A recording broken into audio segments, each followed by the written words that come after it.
રાજ્યભરમાં આજથી બોર્ડની પૂરક પરીક્ષાઓ શરૂ થશે। આગામી 20 જૂન સુધી ધોરણ 10 અને 12ની પૂરક પરીક્ષાઓ ચાલશે। અમદાવાદ શહેર અને ગ્રામ્ય વિસ્તારના 28,000થી વધુ વિદ્યાર્થીઓ આ પરીક્ષા આપશે। નાપાસ થયેલા કે પરિણામથી સંતુષ્ટ ન હોય તેવા વિદ્યાર્થીઓ પરીક્ષા આપશે। શહેરમાં 4 ઝોનમાં 844 કેન્દ્ર પર પૂરક પરીક્ષા છે તે યોજાઈ છે। 844 કેન્દ્રો પર પરીક્ષાઓ લેવામાં આવશે। અમદાવાદ શહેર અને ગ્રામ્ય વિસ્તારના જે વિદ્યાર્થીઓ છે તે પરીક્ષાઓ આપશે। નાપાસ થયેલા કે પરિણામથી સંતુષ્ટ ન હોય તેવા વિદ્યાર્થીઓ પરીક્ષા આપવાના છે।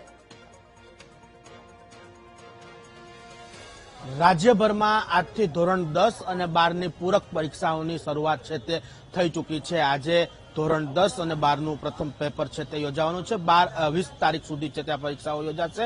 ખાસ કરીને જે એક કે બે વિષયની અંદર નાપાસ થયેલા વિદ્યાર્થીઓ કે પછી બેસ્ટ ઓફ 2 એટલે કે સારા માર્ક મેળવવા માટે ફરીથી જે પરીક્ષા આપતા વિદ્યાર્થીઓ છે તે પરીક્ષા આપનાર છે। આપણી સાથે જે વિદ્યાર્થીનીઓ છે તેમની સાથે વાત કરશું। બીજી ટ્રાય આપી રહ્યા છો, કેવી આ વખતે કેવી તૈયારીઓ કરી છે? બહુ મસ્ત તૈયારી છે, પાસ થઈ ગઈ છે એવું લાગે છે। કયા વિષયની પરીક્ષા આપવાની? મેથ્સ, સોશિયલ સાયન્સ અને હિન્દી। આપની કેવી તૈયારીઓ છે? મારે બી બરોબર તૈયારી છે અને મારા સબ્જેક્ટ છે મેથ્સ, સાયન્સ અને ગુજરાતી, સંસ્કૃત। 2 મહિનાની અંદર જ ફરીથી ટ્રાય આપવાનો મોકો મળે, ખરેખર આ વસ્તુ સારી છે? સારી છે। આ વખતે લાગે છે પાસ થઈ જઈશું। ચોક્કસ જે વિદ્યાર્થીનીઓ છે તેમની સાથે અન્ય છે તેમની સાથે પણ વાત કરવાનો પ્રયત્ન કરશું।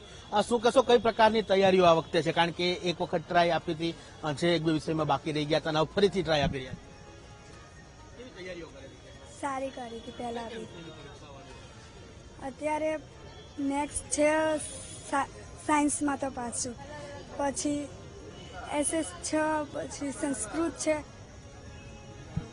જે વિદ્યાર્થીનીઓ છે તે અહીં પહોંચી રહ્યા છે, વિદ્યાર્થીઓ પણ અહીં પહોંચી રહ્યા છે। ખાસ કરીને અમદાવાદની વાત કરવામાં આવે તો અમદાવાદ શહેરના 11,000 જેટલા વિદ્યાર્થીઓ છે તે આ પરીક્ષા છે તે આપવાના છે। જે વિદ્યાર્થીઓ છે તેમની સાથે વાત કરશું। શું કહેશો, બીજી ટ્રાય આપી રહ્યા છો, કઈ તૈયારીઓ, કેવી તૈયારીઓ આ વખતે? સારી છે તૈયારી। કયા કયા વિષયમાં? ગણિત, વિજ્ઞાન, ઇંગ્લિશ અને ગુજરાતી। 1-2 મહિનાની અંદર ફરીથી પરીક્ષા લઈ લે છે એટલે વર્ષ ના બગડે પ્રકારની વ્યવસ્થા ખરેખર સારી છે? સારી છે।